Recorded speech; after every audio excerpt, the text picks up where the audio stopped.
कि देखी ननद मरेली ताना निकला के ना घर के खाना तहरा त बुझाता न राजा कैसे रहेली घर में जनाना ए ततहु से शादी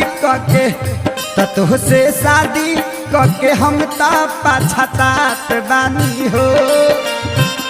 कि तुहसे शादी करके हम ता पछतात बानी हो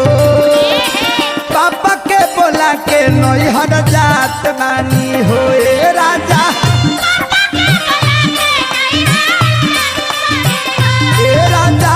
पापा के बोला के नैहर जात बानी हो ए